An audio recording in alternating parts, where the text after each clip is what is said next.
اعوذ باللہ من الشیطان الرجیم بسم اللہ الرحمن الرحیم الحمد لولیہ والصلاة علی نبیہ والمیامین من آلہ اما بعد السلام علیکم ورحمۃ اللہ وبرکاتہ۔ ناظرین و سامعین، پروگرام احکام شناسی کے ساتھ ایک بار پھر آپ کی خدمت میں حاضر ہوئے ہیں۔ ہماری جو گزشتہ گفتگو تھی وہ شادی اور اس کے احکام سے متعلق تھی۔ آج جو ہمارا موضوع ہے وہ نکاح سے متعلق ہے، اور اس موضوع پر گفتگو کرنے کے لیے ہم ہمیشہ کی طرح آج بھی ہمارے ساتھ شریک گفتگو ہوں گے قبلہ نوازش علی زین الدین صاحب۔ صاحب آپ کا ایک بار پھر پروگرام میں خوش آمدید کہتے ہیں۔ جیسے کہ آپ کی خدمت میں عرض کیا کہ آج کی جو گفتگو ہوگی جس حوالے سے وہ نکاح ہے، نکاح سے متعلق ہماری گفتگو ہوگی، تو بتائے گا نکاح کسے کہا جاتا ہے، یا اگر اس کی تعریف کی جائے تو اس کی تعریف کیسی ہوگی؟ بسم اللہ الرحمن الرحیم۔ جی، نکاح کیا ہے، نکاح کی شرائط کیا ہے، نکاح کی تعریف کیا ہے، یہ ضروری ہے ان مسائل کو جاننا ہر کسی کے لیے۔ لغت میں نکاح سے مراد ہم بستری ہے، لیکن شرعی اصطلاح میں بھی اسی سے ہی مربوط ہے۔ وہ یہ ہے کہ جب ایک مرد اور عورت یعنی شرعی جو شرائط ہیں ان کے ساتھ جب نکاح کے بندھن میں بندھ جائیں تو وہ ایک دوسرے کے اوپر حلال ہو جاتے ہیں، یعنی عورت مرد کے لیے، مرد عورت کے لیے حلال ہو جاتے ہیں، یعنی ہم بستری کرنا ان کے لیے جائز ہے۔ تو یہی در حقیقت نکاح ہے۔ طلاق دیں تو ضروری ہے کہ وہ عدت گزاریں۔ اسی طرح نکاح انقطاعی میں یا متع میں جب وہ وقت ختم ہو جائے، وقت گزر جائے، تو اس کے بعد عدت اس میں بھی ضروری ہے۔ بس فرق یہ ہے کہ نکاح دائمی میں وقت کا تعین نہیں ہے، یعنی جب وہ نکاح دائمی میں ایک دوسرے کے ساتھ دائمی نکاح کر لیتے ہیں تو وہ ہمیشہ کے لیے ایک دوسرے کے جو ہے وہ محرم بن جاتے ہیں، میاں بیوی کا رشتہ آ جاتا ہے۔ لیکن اگر وہ نکاح انقطاعی ہو تو جو مقررہ مدت ہے، ایک دن بھی ہو سکتا ہے، ایک مہینہ بھی ہو سکتا ہے، ایک سال، جب وہ وقت ختم ہو جائے تو اس کے بعد وہ نکاح بھی ختم ہو جاتا ہے۔ یعنی یہ نکاح ہے، نکاح کی جو ہے یہ شرائط ہیں، یا آپ یہ کہنا چاہ رہے ہیں؟ دیکھیں، میں نے آپ کی خدمت میں بیان کیا نا کہ بعض لوگ، جیسے آپ نے سوال کیا کہ جیسے ہی نکاح کا لفظ آتا ہے تو وہ سمجھتے ہیں نکاح سے مراد صرف نکاح دائمی ہے، اور نکاح متع کو وہ حرام سمجھتے ہیں۔ بلکہ میں آپ کو ایک علمی لطیفہ آپ کو سناتا ہوں کہ ایک عرب دوست ہیں ہمارے، وہ بتا رہے تھے، عراقی ہیں، وہ تیونس گئے۔ تیونس ایک عرب ملک ہے، وہاں سیاحتی ملک ہے، سرسبز ملک ہے، وہ لوگ بہت سارے لوگ وہاں پہ سیاحت کے لیے بھی اور اسی طرح سیر و تفریح کے لیے جاتے ہیں۔ تو کہتے ہیں جب میں وہاں پہنچا تو وہاں ایک خاتون کے ساتھ ان کے غیر شرعی تعلقات قائم ہو گئے، یعنی خود بتا رہا ہے۔ تو کہتے ہیں کہ ہم ہر دوسرے تیسرے دن ان سے ملاقات ہوتی تو اللہ تعالیٰ معاف کریں کہ وہ گناہ میں مبتلا ہو جاتے۔ تو کہتے ہیں کہ جب ماہ رمضان نزدیک آیا تو یہ شخص کہتا ہے کہ میرا یہ زندگی کے دستور ہے۔ جیسے پاکستان میں بہت سارے افراد ہوتے ہیں جو سال بھر جو ہے وہ دین سے دور رہتے ہیں، لیکن ماہ رمضان میں نماز پڑھتے ہیں، روزہ رکھتے ہیں، اسی طرح محرمات سے بچتے ہیں، یا جس طرح بعض شیعہ حضرات محرم میں دیندار بن جاتے ہیں، بہت سارے سنی ہیں جو رمضان میں دیندار بن جاتے ہیں۔ یہ مسلمانوں کے ایک حوالے سے ایک روش ہے۔ تو کہتا ہے کہ میں نے اس کو جب کہا، وہ ماہ رمضان سے چند دن پہلے میرے پاس آئی، تو کہا کہ چند دن کے بعد ماہ رمضان ہے، ماہ رمضان میں تو ہم یہ کام نہیں کر سکتے کیونکہ میں ماہ رمضان میں مومن بنتا ہوں، میں روزہ رکھتا ہوں، اسی طرح نماز پڑھتا ہوں، غلط کام نہیں کرتا۔ اور دوسری بات یہ ہے کہ ہم اس کام کو بھی ہم چھوڑ نہیں سکتے، تو بہتر یہ ہے کہ ہم نکاح کر لیتے ہیں، متع کرتے ہیں، تو تاکہ ہم مثلا رات کے وقت یہ کام بھی انجام دے سکیں اور اس کے بعد ہم حرام میں مبتلا نہ ہو اور ہم اپنی عبادات ہیں اسے بھی بجا لائیں گے۔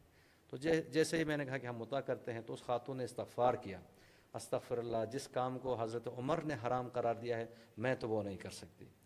تو کہتے ہیں میں تعجب میں پڑ گیا، اور میں نے کہا استغفر اللہ، جس کام کو خدا نے حرام قرار دیا ہے وہ تو ہم 6 مہینے سے روز کر رہے ہیں، تو جس کو حضرت عمر نے حرام قرار دیا ہے تو اس کے بارے میں آپ کہتے ہیں میں وہ کام نہیں کر سکتی۔ تو دیکھیں، جو زنا ہے اسے خدا نے حرام قرار دیا ہے، جی ہاں، لیکن جو نکاح ہے انقطاعی یا متع ہے اسے خدا نے حرام قرار نہیں دیا۔ خود اہل سنت کی معتبر کتابوں میں ہے، پیغمبر کے دور میں متع ہوتا تھا، حضرت ابوبکر کے دور میں متع ہوتا تھا، یہاں تک کہ حضرت عمر کے پہلے 2 سال میں یہ نکاح رائج تھا، پھر اس کے بعد حضرت عمر نے کہا میں اسے حرام قرار دیتا ہوں۔ تو اسلام میں نکاح انقطاعی بھی جائز ہے اور نکاح دائمی بھی جائز ہے۔ شرائط کے حوالے سے جو میرا سوال تھا کہ اس کی کوئی خاص شرائط ہے نکاح انقطاعی اور دائمی کے لیے؟ اس کو اگر ہم اچھی طرح سے ڈیفائن کرنا چاہیں تو متعہ کو ہم کس طریقے سے اس کی تعریف کر سکتے ہیں؟ دیکھیں، جس طرح میں نے پہلے آپ کی خدمت میں بیان کیا کہ نکاح انقطاعی کے لیے عدت ضروری ہے جب وقت گزر جائے. جس طرح نکاح دائمی میں بالفرض اگر طلاق ہو جائے تو طلاق کے بعد عدت گزارنا واجب ہے، یا شوہر فوت ہو جائے اس کے بعد عدت جو ہے وہ ضروری ہے. اسی طرح نکاح انقطاعی میں جب وہ عدت گزر جائے تو عدت گزارنا ضروری ہے. لیکن ممکن ہے کوئی عدت نہ گزارے، یعنی فرض کریں نکاح دائمی میں بھی اگر کوئی طلاق دے اور عدت میں ہی وہ کسی کے ساتھ شادی کر لے، اس کے لیے حرام ہے یہ.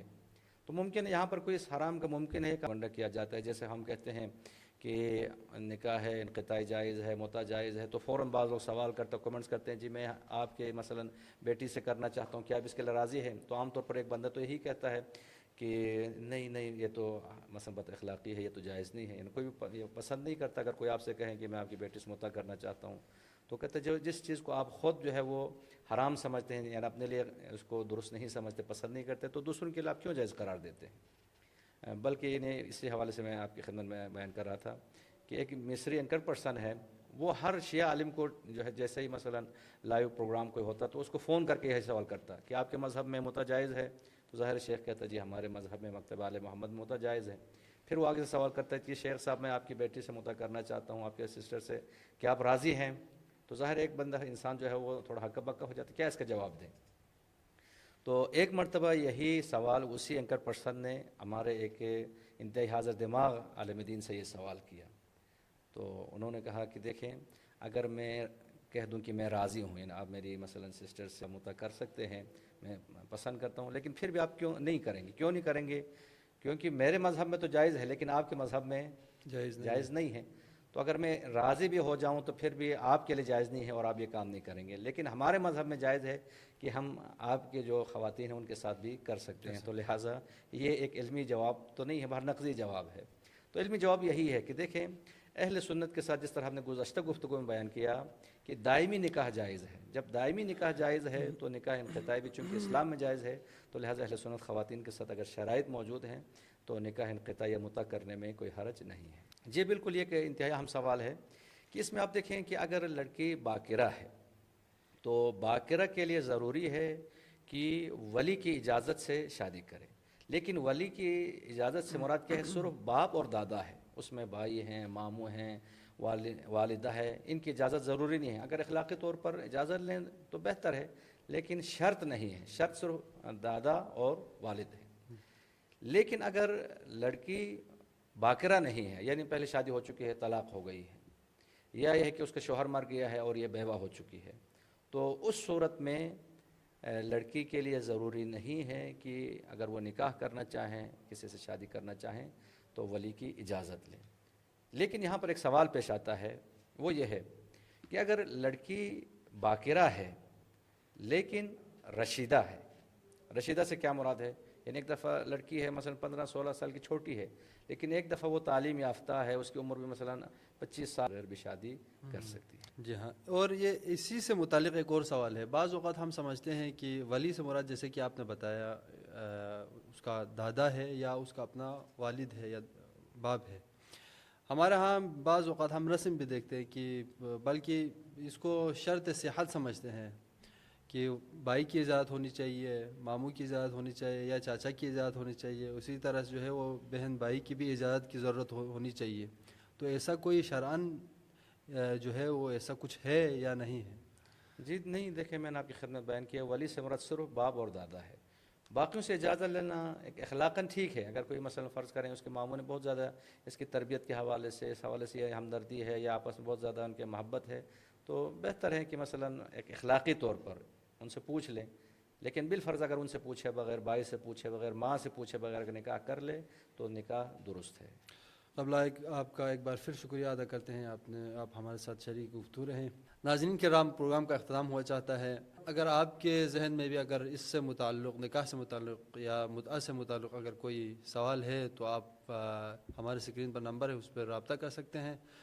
اگلے پروگرام تک کے لیے اجازت. السلام علیکم ورحمۃ اللہ وبرکاتہ.